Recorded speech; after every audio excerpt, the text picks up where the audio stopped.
दरबारों पर जाते हैं, अल्लाह के नेक बुज़ुर्ग के आस्ताने पर जाते हैं, दुआ मांगते हैं और वजीफ़े करते हैं, कोई तस्बीह पढ़ लेते हैं, उनके तुफ़ैल से दुआ करते हैं, उनके वसीले से अल्लाह तबारक व तआला उनके वसीले से दुआओं को कबूल करता है, क्योंकि वो अल्लाह के नेक बंदे हैं, अल्लाह के वली हैं। उनके तुफ़ैल रब दुआएं हमारी कबूल कर लेता है।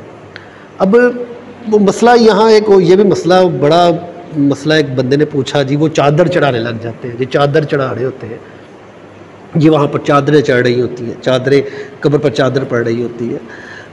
अब देखा जाए ना, ये भी तो है ना, मैं एक मिसाल दे दूँ कि अगर आप किसी कब्रस्तान में चले जाए ना, तो कब्रों में फिर रहे हो, जिस कब्र पर चादर पड़ी होगी ना, आप कहेंगे यार ये अल्लाह के किसी नेक बंदे की कब्र है।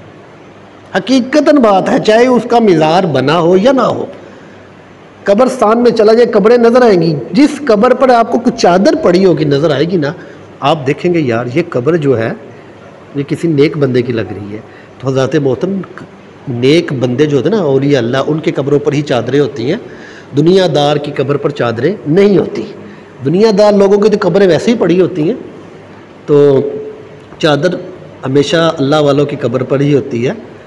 तो इतराज़ तो करते हैं। मैं ये भी कहूँ जी, वो खाना काबा, उसके ऊपर भी साल के बाद एक चादर ही आती है ना, वो गुलाब सा चढ़ता है गुलाब सा चढ़ता है ना, तो अगर वो गुलाब ना भी चढ़ाया जाए, काबा तो है ना, दीवारें तो है ना, फिर वो गुलाब क्यों चढ़ाया जाता है वहाँ पर किस लिए वहाँ पर बात क्यों नहीं होती जी ये गुलाब चढ़ाया हुआ है।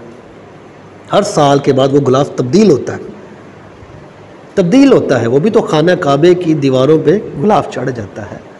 तो यहाँ पर अगर अल्लाह के नेक बंदों के मिज़ारात, उनकी कब्र पर चादर चढ़ जाती है ना, तो ये अल्लाह के नेक बंदों की कब्रों पर ही चढ़ती है, दुनियादारों की नहीं चढ़ती।